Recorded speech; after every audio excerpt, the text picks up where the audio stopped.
Hey, this is Phil Cartledge, and you're listening to the Dynasty Hotseat.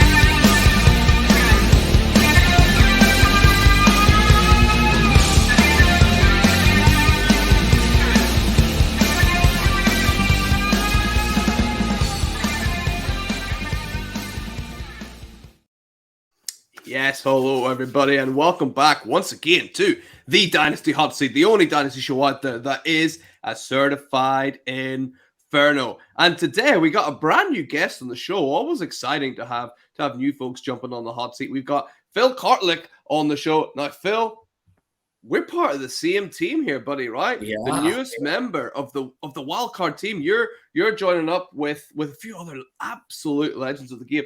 And you're joining the wild card Devy team, right, Phil? That's right. Like that kind of area of the game that's just kind of growing huge, especially across here in the UK. Three college fanatics who, playing a lot of Devy and want to kind of give you guys the best insight into how to win those Devy leagues and get that edge.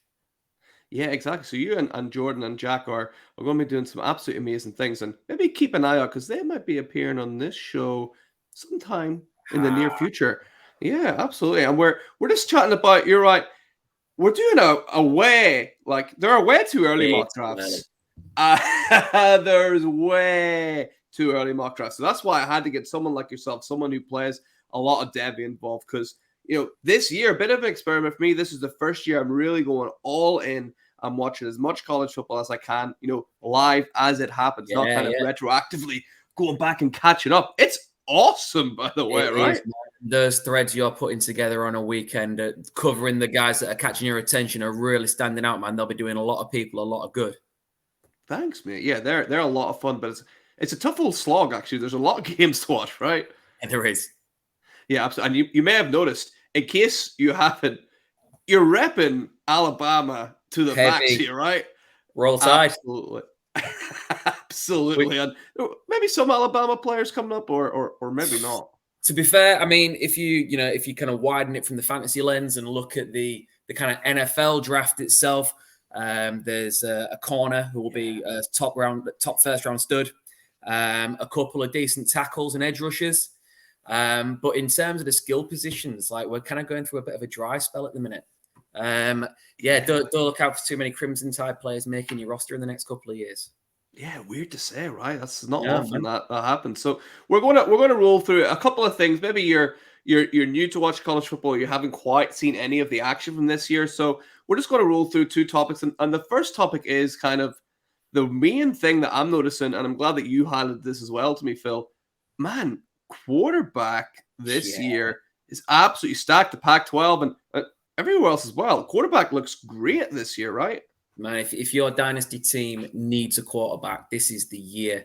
Like, so in my home league and the league I've been in the longest, I've had the number one overall pick the last 2 years. In a year, 2 years that are kind of barren for that kind of top draw quarterback. That whereas now, this year you're going to be spoiled for choice. You can pick up value well into the second round easy in a super flex draft. It's going to be really interesting to see, by the end of it all, just how much some of these quarterbacks are pushed up, because there's a few here that we're not even going to mention in the first two rounds that could end up exploding, or you never know what's going to happen. Yeah, there's so many.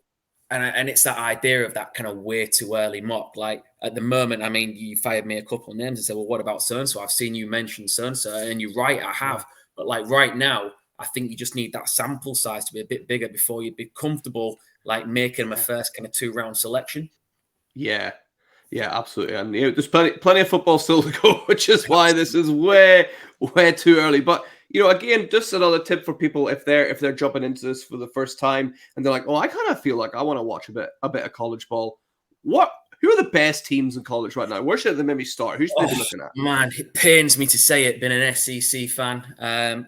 But Georgia, Georgia are back-to-back national champions. They're looking for the three-peat this year. I don't think you're going to make a lot of money if you bet on them to do it. Hmm. I wrote a piece earlier in the season about the possibility of them doing a three-piece. It's only been done once before in the 1920s by Minnesota of all teams. Not a big Wow. footballing school these days. So No. it just kind of talks about how historic that would be. And to be fair, if you've watched them this season, if you've seen anything of them, they've kind of been a little bit slow to get into some of their games. They've really Yeah. not blown the doors off teams like you'd expect until this weekend just gone. And then they've absolutely Yeah. turned over an informed Kentucky team. Yeah. Yeah, they're a weird one. I can't wasn't thinking the week before where it was Brock Bowers really bailed them out right last minute. I Yeah, mean, yeah, absolutely. we'll get to him. Trust me, like he is a special player. So outside of Georgia, who else is really standing out to you as like a team to go and watch? Well, I suppose if you're gonna roll with the kind of media juggernaut that's become Coach Prime at Buffalo, Yeah. The entire world seems to be following Colorado football at the moment, and Coach Sanders, Deion Sanders, obviously we all know him as a legend, as a player, a legend. For those people who've maybe not been into the NFL overly long, they'll have known him as a media personality, perhaps more than the absolute Hall of Fame legend he was. Yeah. And he's making a real name for himself in coaching, and his team have kind of developed that swag, that confidence, that arrogance that Coach played with, and they've become a big time program to watch. They're certainly entertaining. They don't seem to have figured out defense yet. But if you watch them, you're going to see a lot of points, and there's some exciting stuff going on. Yeah, absolutely. There's so many great teams. But do you know who I'm loving watching? Maybe slight under the radar team, but they're doing quite well. I am loving watching Missouri right now. Absolutely loving it. Yeah. So the small school, SEC school, they've just managed, and it might be the kind of influence of nil. I don't know whether NIL. I don't know whether a few years ago they would have been able to attract a guy like Luther Burden, but my goodness, what a prospect! Really can do it all as a wide receiver. Yeah, we might dive into a ways we early 2025 draft if we're not careful here, Phil, bringing up people like Burton, right? I mean, that would be something else if we dived into that. But for now, we're just going to stick with 2024. So I've gone all out for you, Phil. Here, I've made some slides. All right, I'm really I love it. I love it. Now later on the slides, they kind of there's some odd things in the slides later on, but don't worry. By the time we get there, everyone will be right on track, and there's going to be no shock to anyone. I made the slide for the 1-1 pick before you even sent me your picks. Yeah, Phil, correct. Because 1-1 is Caleb Williams. Is there any scenario where he doesn't end up the 1-1 apart from he decides to stay in college? That's the only way it's not happening. I mean, if you've got the 1-1 pick, you've got issues at quarterback. In 99% of cases, and this guy is going to be your answer for the next 10 years plus. He's got the arm talent to make every throw in the book. He gets outside the pocket and extends plays. He's brilliant. Yeah, no play is dead as long as he's still got the ball. And he's going to be a difference maker. Where he ends up, I mean, might have a kind of big kind of bearing on what happens short term, but long term, you're getting an absolute stud. Do you think this is the start of so whenever Tom Brady and Peyton Manning were on top, all of these prospects coming out were like these pocket passers, right? You've seen all of these people coming out. Is this the start of the Mahomes clones coming through? Like people who are young enough to have watched Mahomes in high school and trying to adapt their play long enough to Patrick Mahomes? I think Williams is the first of a couple of Patrick Mahomes clones coming through. I think the game changes, and it's that cliche copycat league, isn't it? People are always looking for what's hot and what's working, and Patrick Mahomes is special. There's never going to be another Pat Mahomes, but Caleb certainly got skills that are reminiscent of Patrick, but he'll be quick to tell you that he's Caleb Williams. He's Superman. He's doing his own thing. But I can certainly see where those similarities come. Yeah, absolutely. He's definitely you're right. It's a copycat league, and follows things that are hot and relevant, just like this damn show, if I don't say so myself, Phil. So if you are watching it, well done for being hot and current and relevant, and make sure that you've hit a like and a subscribe on that video as well to keep up to date with everything going on. So, I mean, I feel like Caleb Williams is going to be a bit like Bijan Robinson last year, where it's like, what else can you say? He's going to be the top pick, and he's awesome, right? We'll be bored of talking about him by the time like the draft season comes around. Yeah, absolutely. So let's slide on then to pick number 2, who this is almost a lock as well, right? Marvin Harrison Jr., the wide receiver superstar coming out of Ohio State. I mean, how is this guy so special, do you think, Phil? So this, to be honest, was the first time where, let's be honest, the 102 is going one of two ways, right? And I know some of it might depend on your format, right? Obviously, I kind of went into this one thinking super flex, thinking tight end premium, and it becomes a real toss-up between QB2 or Marvin Harrison. And Marvin Harrison, to be quite honest with you, he's special. He's an incredibly nuanced route runner. He can create separation from nothing. You're not going to beat him in a contested catch. His body control is just outstanding. The way he brings balls down near the sideline, it's something to behold. I mean, it should be in his bloodlines. Obviously, his father was a great player at the Colts. Had a long career. But this kid, man, 6'4", 205. He's just everything his dad wasn't in that respect. But still just, he's a treat to watch. Like, I don't think it's surprising to hear people talking about him being the highest rated kind of wide receiver in terms of proper draft profile since Calvin Johnson. Yeah. And you mentioned how big he is. You almost forget how big he is because of the way he runs routes and the way he's able to beat people in so many ways. The lean frame. Like, if they decided that they want to pack mass on him and make him a true X, like, there's no way he couldn't do it. You know what I mean? He'd be scary. Yeah, he would be terrifying. You know what I think is quite good for him this year as well? Ohio State's quarterback doesn't look brilliant. No. And I can only assume whatever team he's going to go to won't have a brilliant quarterback either. So I think this is actually making him a better player, which is scary. And of course, there's always that prospect, the way the Chicago Bears are looking right now, a 1-2 punch, potentially, him and Caleb. Oh, that would be amazing. Like, that would make so many Bears fans overnight, right? I'm a big Justin Fields guy, but I don't think you could turn that down. No way. Yeah, you'd have to. I mean, I said on a show last week, I was like, I mean, the Colts had Peyton Manning and still drafted Andrew Luck. Like, it's kind of a similar scenario, right? Like, you can't not take him. So yeah, Marvin Harrison Jr., that would be an amazing 1-2 punch if they got him. Let's roll on to 3. And this is the guy that is maybe the debate, right? Is it Drake May or is it Marvin Harrison Jr. you take? That's right. And I think,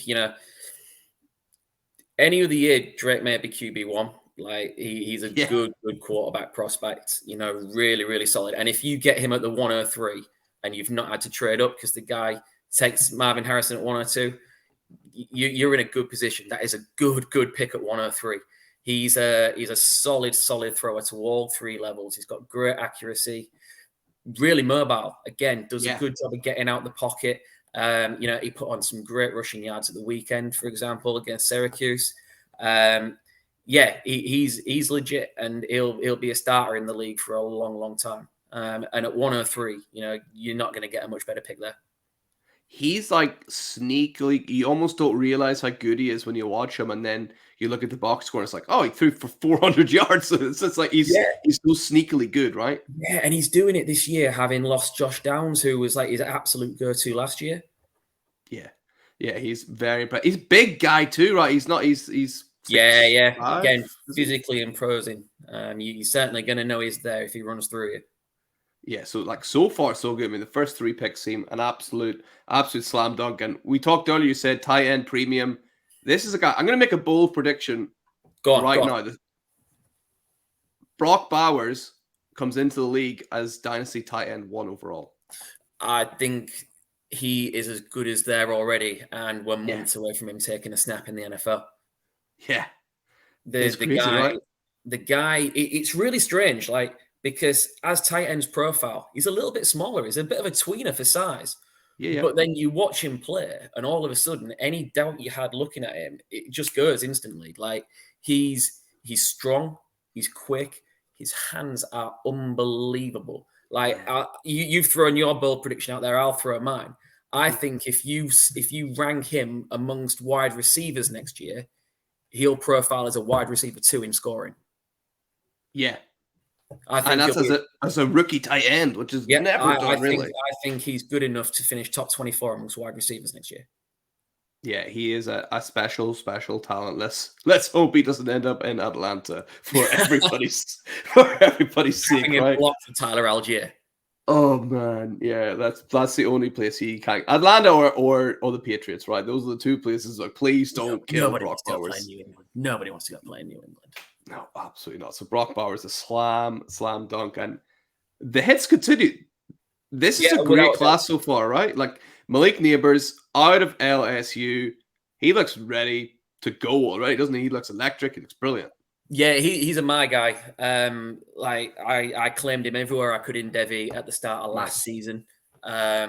He's everything that LSU fans wanted Keishon Butte to be. You know, he's so precise as a route runner. He's physical at the catch point. He's a big play threat from anywhere on the field. That's the thing there. Like if you watch the scores, he's rocking in with Jaden Daniels this year. Like he's taking him to the house from all over the field. He's putting up monstrous numbers with some great kind of yards after the catch as well. And yeah, I just think he's ready. He profiles to fit in straight away. There's a lot of conversation about who the wide receiver 2 is at the moment, but Malik Neighbors is my guy at wide receiver 2. Yeah, it's so hard to argue that he's not. You just look at the tape and see him playing like he's got just game wrecking ability, just written all over him, and doesn't throw sex parties in his dorm room like some other former. I'll say it. Not that we know about. Yeah, not that we know about, but yeah, good old Keishon Butte there. So we'll move on, and this is your running back you got here. Is this your first running back coming off at 106? You got Travion Henderson, the running back at Ohio State. Talk to us a little about him. Your first running back off the board. First running back coming off at 106, and I'll be honest with you, I'm not thrilled about it.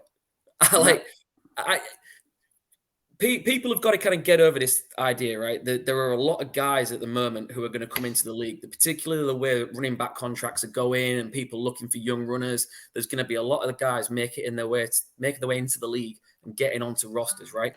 But stop looking for the next Bijan because there isn't one at the moment. No. Like that kind of top tier of guy, it's just not there. Now, Travion Henderson is quick. He's got great open field elusiveness.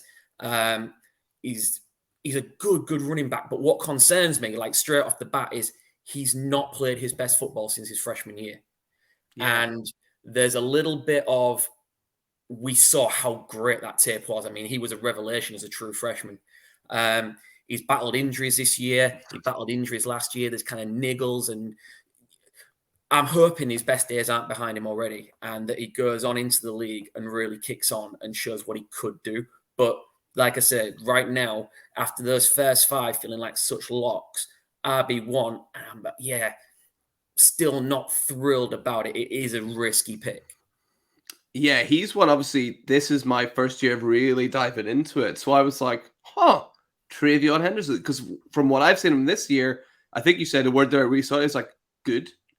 Like, he's been good. But obviously, when you have that pedigree, that's what everyone's trying to chase and trying to get. I wonder if he might end up a little bit like we had last year with Zach Evans, right? Quite possibly. That's a really good way of looking at it. Yeah, he could slowly end up sliding down, or he could start hitting his form again. It's so hard to tell. That's why. That's right. I mean, right now, I'm gambling on the talent kind of paying off and him coming through the other side of it, type thing. Yeah, absolutely. So Travion Henderson there. Oh, last thing on running backs, actually. Do you think there's any possibility that we don't see a single running back take until the 3rd round? Third might be a bit of a push, but back half of the 2nd round, I could absolutely get on board with. Absolutely. Yeah, you're right. There's no Brees, there's no Bijan, there's not yet anyway. No one's no, and then after that, styles make fights. There's running backs, like I said. There's going to be a lot of opportunities for these guys to get into the league and join teams because of the issues with second contracts. Like my NFL team, I'm a Ravens fan, big Ravens fan, and we've got J.K. Dobbins, who He's coming to the end of his rookie contract. He's been, for fantasy purposes, an absolute disaster for people who invested in him. Incredibly talented player, incredibly talented. But you're now dealing with a serious knee injury and an Achilles. Yeah. I don't know the chances we give him a second contract, which means in the second round, with Baltimore's history of drafting running backs high, I wouldn't be surprised to see us go at one of these top names in the second round. And you've got to kind of look at the prospect then, and then obviously look at how landing spots affect your draft strategy, because any running back who's drafted high on the second day by the Ravens has got to be someone you want on your dynasty rosters. Yeah, absolutely. J.K. Dobbins, my most owned player in Dynasty. So let's move on before I cry. Oh, sorry. Sorry.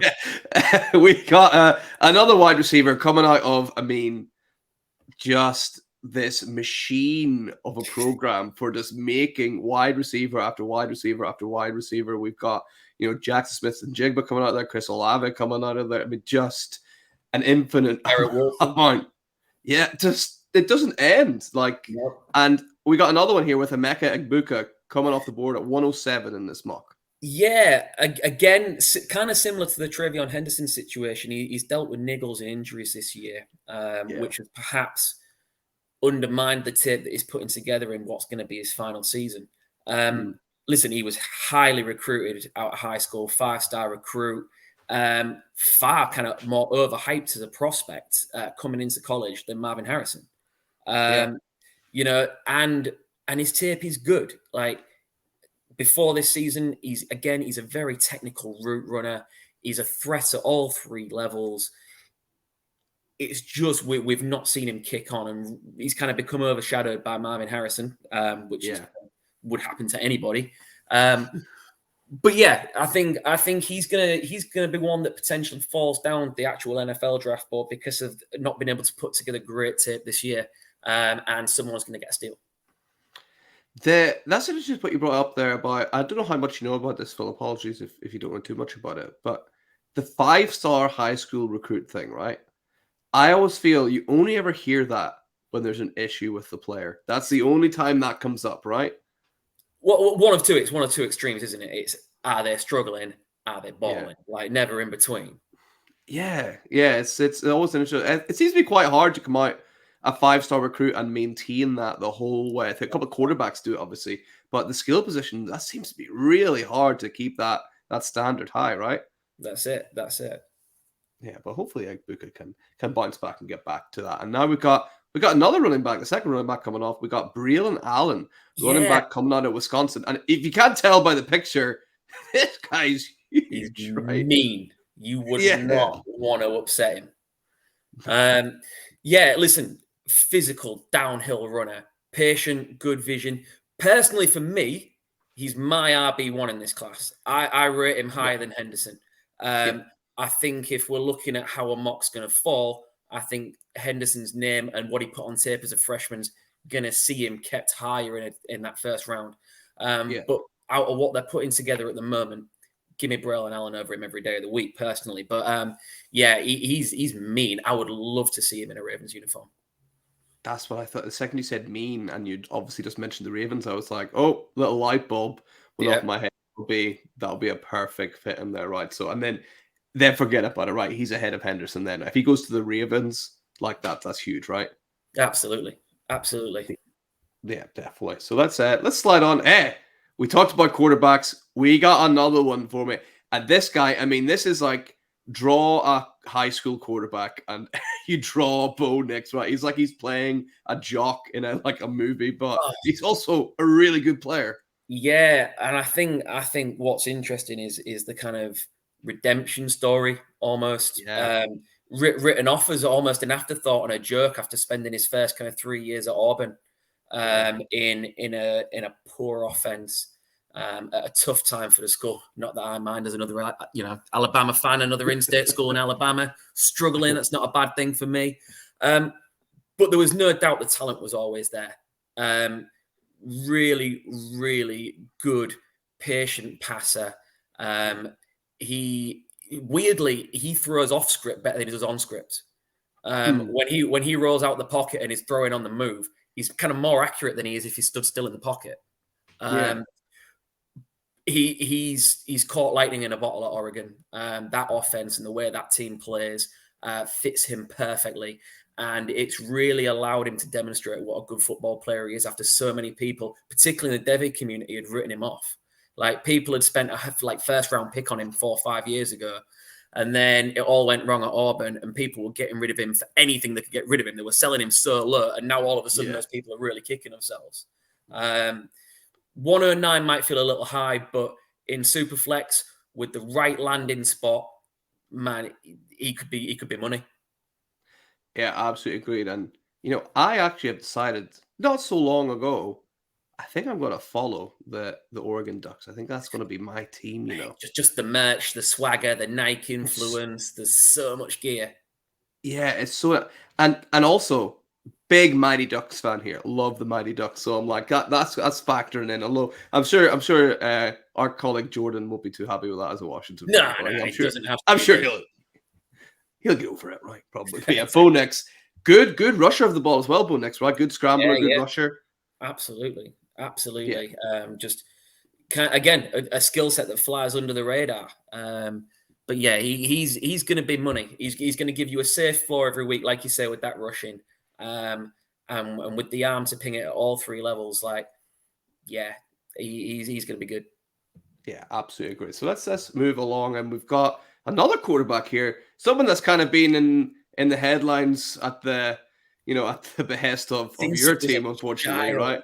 With his Pat Sharp mane and yeah, it's Quinn Ewers, and you see the photo there. He's got rid of that big long mane recently, right? He's got more of a shaved head look, but I mean, for me, Quinn Ewers, when he is on, he's about as good as you can get, right? He's so talented.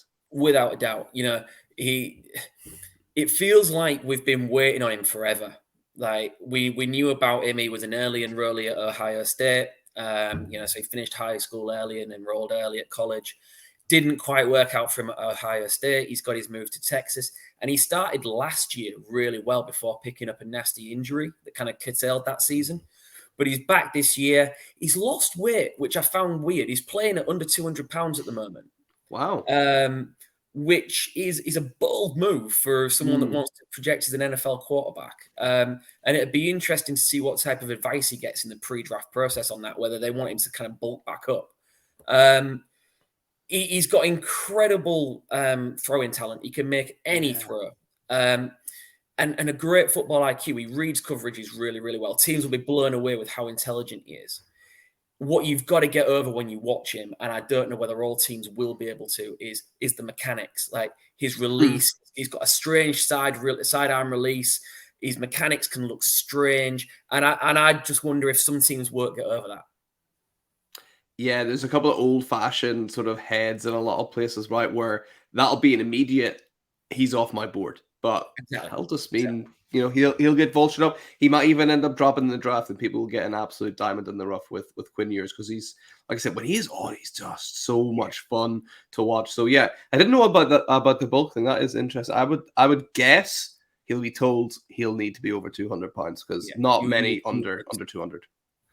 Yeah, absolutely. And we'll actually move on to his teammate, Xavier Worthy, the absolute lightning in a bottle wide receiver coming out of Texas. Explosive, vertical speed, contact balance. Like what I like about him more though is with that lightning speed, he lines up inside and out. There's a real variation. It's almost a 50-50 split in terms of where he aligns. And yeah, again, Ravens fan in me kind of reminds me of old school Torrey Smith.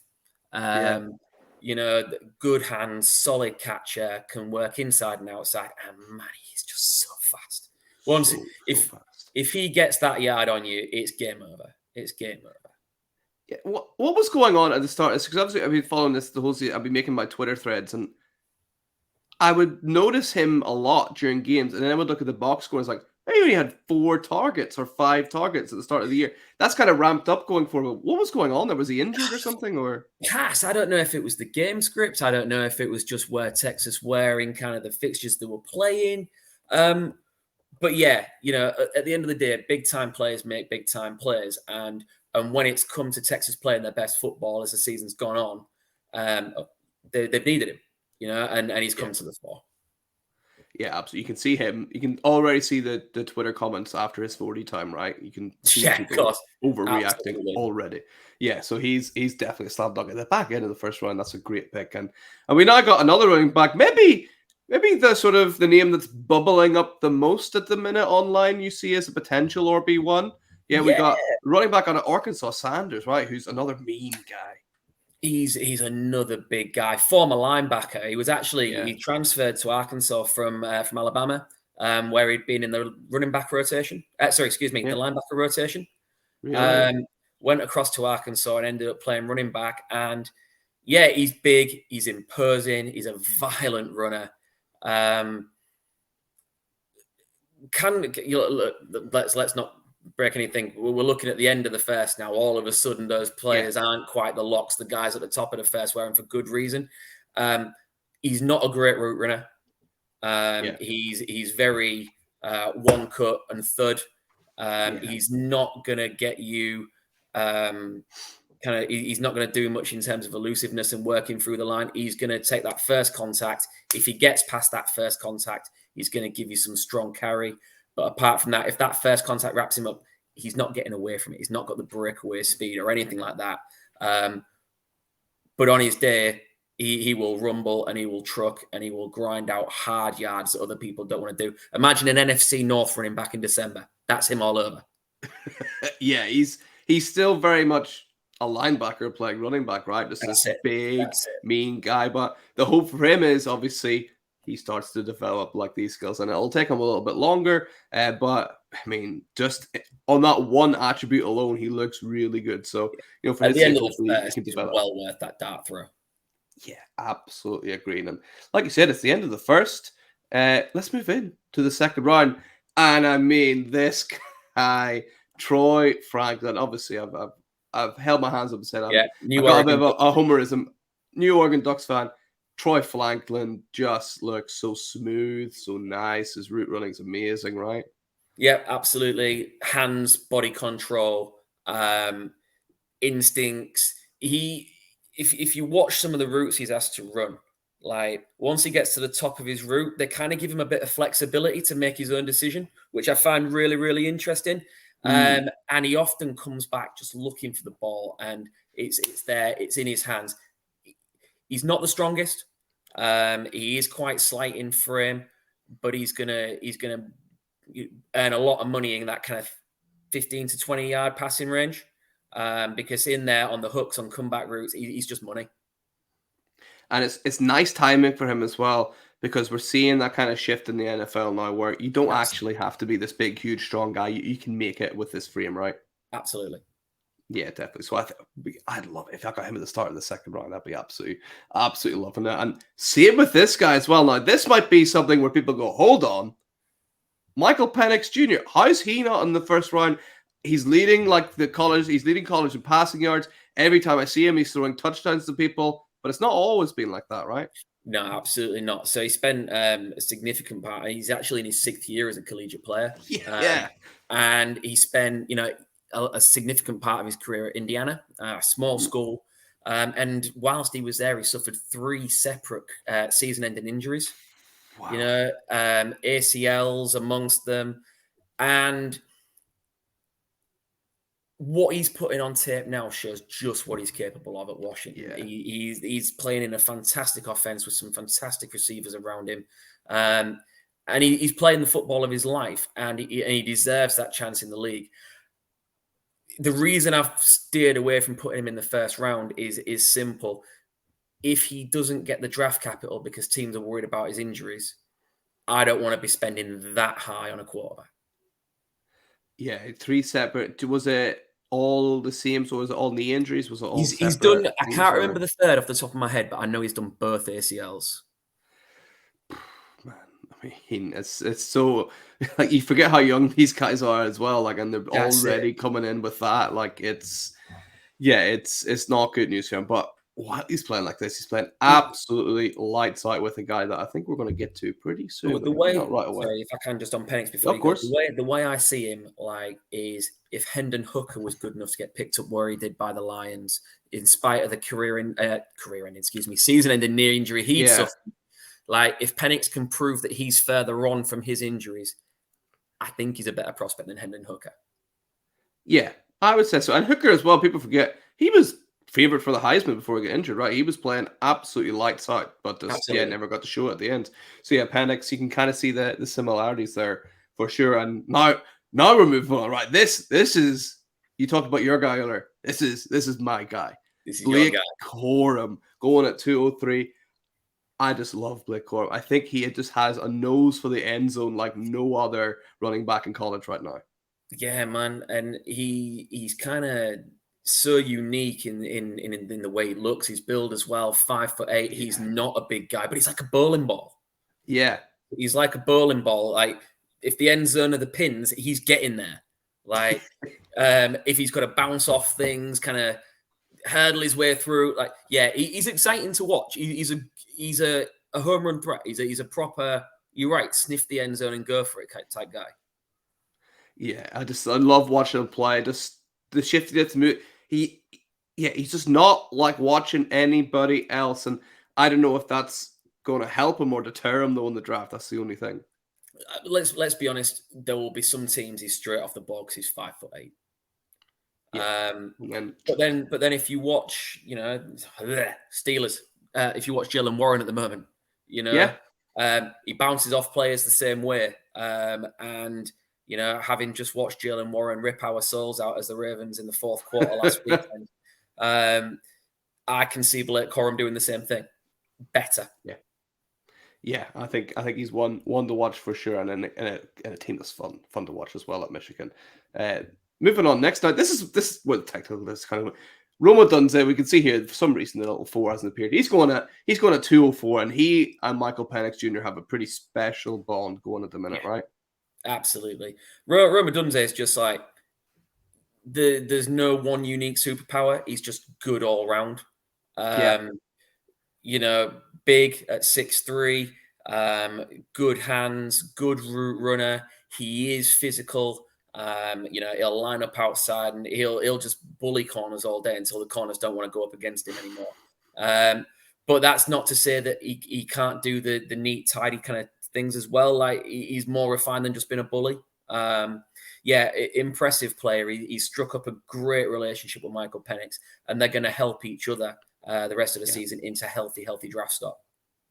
Yeah, definitely. I think the way the trajectories are going, I wouldn't be shocked to see by the end of this process him and Egbuka actually swapping if they continue on the path to that, right? Quite possibly. So to see Odunze kind of lower end of the first round wouldn't be a surprise at all. The way the actual NFL board's stacking up, like, it's a tackle heavy class. There's some good corners in the class. There's some good edge rushers. I think some of the fantasy skill players are going to find themselves pushed to good teams that are picking in the bottom half of the first round. Yeah, I mean, I'm a Kansas City Chiefs fan, so if we get like a Rome Odunze or something, that'll be the thing we've been looking for forever. So Odunze, but then it's kind of like a double-edged sword, then, right? And if they're pushed down in the NFL draft, forget about it. If he goes to the Chiefs, he'll be way up on the first. It's always an interesting balance to strike, right, between who gets drafted where in the landing spots. It's one of the more interesting things. Absolutely. So Rome Odunze, definitely one to watch, as is this guy. I mean, Devy Hotseat is the tight end coming out of Texas. This guy is an absolute monster, right? Yeah, man. So I wrote some notes for myself just on all the guys before we kind of went live, and I wrote that we would all be salivating over this guy if Brock Bowers wasn't in the same class. Yes. Like, I was a big Dalton Kincaid guy last year. This guy's a better prospect as far as I'm concerned, which tells you how good Brock Bowers is again as well. Sanders is just all round, like, great hands, can catch in traffic, smooth route runner for a tight end. He's on the right offense. Like, if you look at the impact that Laporta's having this year, there is absolutely no reason that Sanders couldn't do the same. Yeah, and he's like sneakily quick as well. You don't expect him to be that fast, but you see people trying to run after him. It's like they're not getting that close. Runs like a wide receiver. Like he Yeah, really does run like a wide receiver. He's smooth. He's just fluid. Fluid's the word. yeah, absolutely. He seems like a real weapon. I can't wait to see where he ends up. And next on one, I was like, oh, nice, because I've been keeping my eye on this guy a little bit, and I was like, oh, you got him up in your second run. You got Will Shipley coming out of Clemson at 206. Yeah, listen, there will be people that knock him. Again, he's not the quickest. He won't test incredibly well. But what he does do is he catches the ball better than any running back in this class. Mm. And that will always give you, particularly in PPR formats, half point PPR formats, it'll give you a floor. He'll give you a Yeah. floor every week as long as he's in the rotation and playing. In the middle of the second, that to me is the sweet spot to pick him up and get an advantage before anyone else can snip him away from you. Yeah, and people really underestimate that, like that PPR just kind of chipping away, getting points here and there. Like someone like a Jarrett McKinnon right now is just so valuable to have on your team. If you hit like injuries, you're still happy putting somebody like that in your team. And with a second round pick, you're loving it with that value, Yeah, right? yeah, absolutely. And he'll be, because of that skill set, he probably won't see the rough and tough that and the snaps that are going to curtail his season short, say through injury or whatever else. He'll come in, he'll do his bit, he'll be productive on third downs, he'll keep the chains moving, and but that passing floor that will always give him that kind of safe floor for you to put in a flex spot. Yeah, absolutely agree. So Shipley coming in at 206, and then at 207, a running back that, I mean, he's popped a couple of times this year. I've seen him go off. 207, we got Trey Benson at the awesome, by the way, Florida State. Yeah, they're having a good season. They've got a team with skilled players that are contributing on both sides of the ball, but obviously from fantasy purposes, I think the most important thing for Trey Benson is he's scheme versatile. He can do a little bit of everything. He is a bigger guy, but also, even in spite of his size, really explosive. Can hit the hole at speed.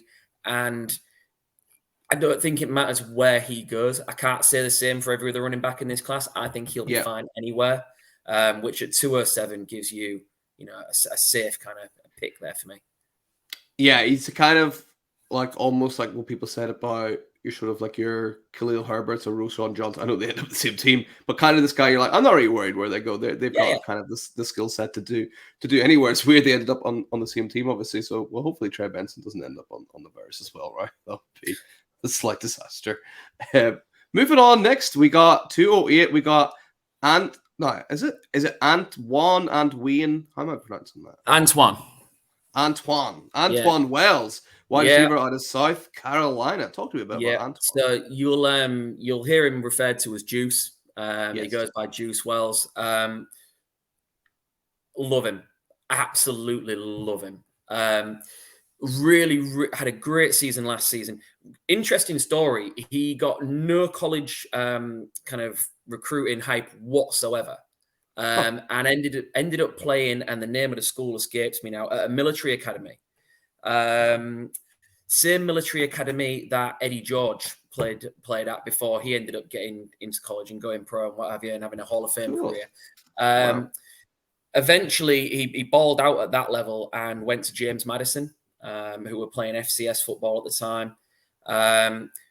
Blew it up there, broke all kind of any receiving record at that school at James Madison, and became one of the highest kind of hottest transfer portal targets last offseason. So offseason before this one. Ended up at South Carolina, became Spencer Rattler's go-to guy, and absolutely lit it up last year. Put on 1,000 yards, had over 10 touchdowns, and really went into this season. If I'm not mistaken, he's the highest earning nil player in the SEC. He was kind of given all those off-season kind of awards before a ball's even been snapped, saying he was going to be the best returning senior receiver in the country, this, that, and the other. Bugged by injuries.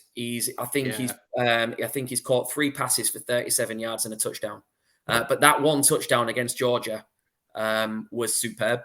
You know, he carved up in the best defense, or one of the best defenses on the best team in the country, which just reminds you just how good he is. Like, I've got no doubt that get this guy healthy, you are getting a profile kind of X receiver. I love him. Absolutely love him. Been a Baltimore fan. We seem to struggle for that big kind of physical X receiver. We seem to have never had one in the last 20 years. Yeah. He's the type of guy that I would love. Yeah, and you know the potential is there obviously from what he did, and then look at his teammate Leggett this year, what he's been able to do with Rattler as well, right? Yeah, Yeah, absolutely. so there's obviously if he can stay fit, there's a huge potential for him to kind of start catching him up with his yards for sure. And we're going to move on now to another Florida State guy. It's Keon Coleman, someone who I've seen like way up. Mel Kiper, he's done a mock draft. He was his wide receiver too. Yeah, that's a bit rich for me, but at this time of year, Mel likes his clicks, doesn't he? Like, you know, you don't get as far in the game as Mel has, like by being poor at your job by any stretch of the imagination. I'm not suggesting that, but he does like to hype things up and stir that controversy. For me, Keon Coleman is a good player and could well have gone higher, perhaps above a couple of the running backs. But I just wanted to keep it mixed up in terms of position and need, and not everyone's going to go in need to draft the same things. Say so. Big, physical, fast. Again, very similar in profile to Juice Wells, to be honest. The difference is we're seeing Keon Coleman do it this year, and we're not seeing Juice Wells do it, which means in terms of how they actually end up slotting in the kind of NFL draft pecking order, you're probably going to see Coleman go higher, I would have thought. Yeah, he just looks like one of those like complete package guys. There's a lot of these wide receivers I'm noticing, like where you're just like they're pretty strong everywhere that you look, and with the exception of maybe like Marvin Harrison Jr., there's none that you're like, whoa, they're super elite at this thing. Yeah, but there's a lot of them that are like really strong, good prospects all around. If you could have a Hall of Fame and then a Hall of Very Good. Yeah, there's a lot of Hall of Very Good wide receivers coming through here. And now we got Riley Leonard. Hey, can we talk about before we talk about the prospect? Can you tell the people what his own mother does to him before every game? Do you know about this? Can you tell me? I don't know. Riley Leonard, his mother, before every game, texts him saying, "You suck." And that gives him the motivation to go out and ball out. And that's exactly what he's been doing, right? Whatever works for you, I guess. Yeah. Whatever makes that engine run. Like, listen, this is a complete dart throw. I'll be completely honest. Like, and again, it will be very dependent on his draft stock in the NFL draft, right? But if you want just raw tools and a gunslinger who's going to lay it all out for you every single week if he's on the field, like that for me is Riley Leonard. So much kind of reckless confidence in the way he throws a football. But my God, he's fun. And if you put him in your lineup, if nothing else, you'd be on the edge of your seat for the entire kind of duration of a game. Yeah, he is so much fun to watch, and obviously that story about his mum obviously caught my attention a little bit. Oh well, I guess absolutely hilarious.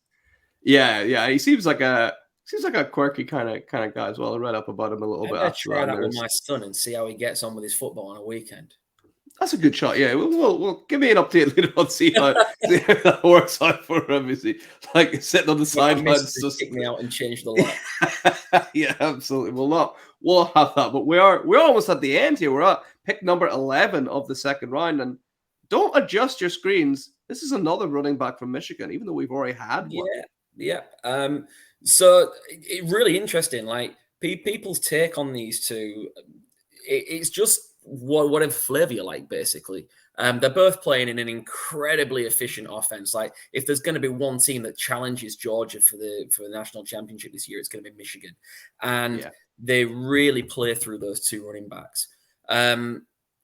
if you'd have asked at the start of the season who was the one that was garnering more draft buzz and people were thinking higher of it, it was Edwards. But actually, it's been Coram who's gone on to do the most productive work this year. Edwards, has kind of taken a back step slightly and really not kicked on like you'd perhaps hoped. But he's a talented guy, and at the back end of the second, he's well worth that gamble. Yeah, absolutely. He just looks a real solid thing. The only question I have about him, like, are we sure that he's young enough to be in college? Like, is that birth certificate definitely checking out? Because the guy looks a lot older than he is, right? Kind of looks like you've just taken Matt Judon's picture, doesn't it? Right? Yeah. Maybe Matt Judon's got a second life. I would explain why it's so good about Matt Judon, can play running back as well. Like, I can do everything. So let's go into the last pick of the second round here. And this guy there's only one thing people are going to talk about with this guy, right? Right. Go on. Is his size, right? Let's spoil it for everyone. Size. He's 6'7". Is that correct? 6'7". Jeez. And what people don't realize, because when you watch a guy that's 6'7" run, like it often looks quite ungainly. But he's quick. Yeah. Deceptively fast. There was something going that went on Twitter a week before last, and for the life of me, was it the Clemson game? The Clemson game, and they showed a clip of him absolutely burning away from a corner. Yeah, and it because of the size difference, like this receiver at 6'7", towering over the guy, but then moving away from him, breaking away. The image looked kind of distorted and kind of weird. But it really happened. He's a 6'7" guy that has got speed to get away from corners.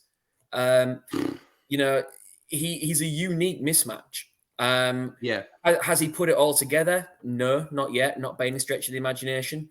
But there are going to be teams that look at him and just get excited about ways they could use him in the red zone. He could be a really, really dynamic red zone threat. And and money in terms of scoring points for your team. The thing I like about Wilson as well, he makes the catches like that you wouldn't expect him to make too. Like he's down on the ground, like making catches down low. He's good at that as well. Like it's not just high pointing the ball. In fact, if anything, I'd like to see a little bit more of that from him, which is odd, right? Absolutely, he's a unique talent, and he's really one that I think we've done a pretty good job of describing him. But the best thing I could say to people who haven't seen him and are going, all right, he sounds interesting. I'll get on internet, I'll get on YouTube, and I'll start looking at these prospects for myself. Like you won't really believe it until you see it. It's a weird watch, but really, really compelling at the same time. Yeah, absolutely agreed. And speaking of compelling, that was absolutely compelling, Phil. I absolutely love going through that. 2 excellent rounds. And before we shut things down here, there'll be some people going, hold on, what about this person? What about this person? What about this person? We've got a few honorable mentions to go through as well, right? I mean, starting with, Jalen Daniels, for example, right? Yeah, again, like if people have been following the kind of wildcard Devy page, like we are big Jaden Daniel fans. I am particularly, and we had that conversation earlier about did you not think he deserved to be in the second round? And right now, listen, he's playing the football of his life. And if LSU had a defense and could hold a lead and see games out, like he's putting up numbers that should keep him in the Heisman conversation. He's slight. He's a strange frame. And I suppose before I would feel comfortable putting him in there, I would want to know that he's getting that kind of love in the NFL draft community as well.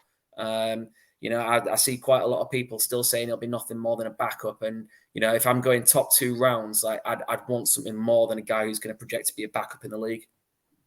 Yeah, I think that's absolutely. And the size is the one for me. He does look small, even out there in college, and it's a different animal in the NFL as well. So although he uses it to his advantage, so he's a real interesting one to keep an eye on. And it was interesting was interesting to hear RG3 at the weekend keep referring and speaking about obviously having played with Lamar Jackson. Now, I don't think for a moment he's Lamar Jackson. I don't think he's got the same breakaway speed, the same ability to make people miss in a phone box. But he is a good runner, and he does give you rushing upside. I just thought that was a little bit hyperbole gone mad from RG3 there. Yeah, that's RG3. He's doing all right, but he can do that sometimes. And I've got one name for you that I think you're leaning towards perhaps the ultimate thirst trap, because this guy, I guarantee you, someone's going to fall in love with this guy because he's going to run real fast and he's going to throw the ball real far. Right? Yep. It's Joe Milton. Talk to me why he's not appearing here. I'm out. I could not be more out. And if I'm wrong, I will eat humble pie. I will apologize to anyone that needs to hear it. But I would not be putting my reputation on this guy at all. We mentioned earlier this idea of a copycat league, didn't we? And everyone fell in love with Anthony Richardson after he absolutely blew up the combine, despite kind of limited playing time. And he does look, if he can keep himself healthy, like he's going to be legit. And I think everyone's just hoping that they see this kind of big physical freak in Joe Milton and think he's going to be the same thing. Yeah, he's not. He's not. He's just not. The passing accuracy is really alarming. He's never got higher than 63% passing completion rating, and if he can't do that, he had the job at Michigan, lost it, transferred to Tennessee, won the job originally over Hendon Hooker, but then once he picks up an injury, couldn't win it back off Hendon Hooker. There's just too much for me that says this guy is not going to cut it. Yeah, but you could see it, can't you? You can just see come the combine. Absolutely. People are going to explode, right?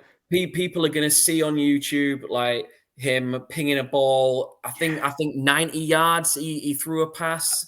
I'd like to say anyone can do that in shorts and shells. I can't. I get it. It's a distinct talent, but it's not going to win you football matches if you've not got it up there.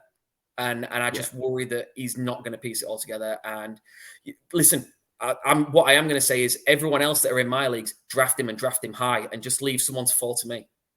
Yeah, absolutely. So, Phil, that brings us to the end of the show. I just want to say, mate, that was an absolute pleasure. Thank you so much for coming on to the show. Do you just want to remind everyone where can they find you online and what are you up to? Yeah, no worries. So working with the guys at Fantasy Wildcard for Wildcard Devy. And then my own Twitter handle, which amazingly now I can't actually find. Posh Plays FF. So I go by the nickname Posh, old school nickname that's followed me around for years. So Posh Plays FF. Find me on there. Reach out. We'll talk. Just thank you ever so much for having me, man. It's been an absolute blast. I've loved it. Yeah, it's been absolutely fantastic. And thanks for giving that little insight into the 2024 draft class. Even though it was way too early, it was still a hell of a lot of fun. And thank you to everyone for listening as well. If you've not already made it this far and you've not hit a like and a subscribe, come on, what are you doing? Like we just laid out the absolute future foundation of this league here. Absolutely. Yeah. So brilliant. Phil, mate, thank you once again. Thank you to everybody listening. And remember, for anything Dynasty you want to know, keep it locked on Certified Inferno. And we'll see you next time.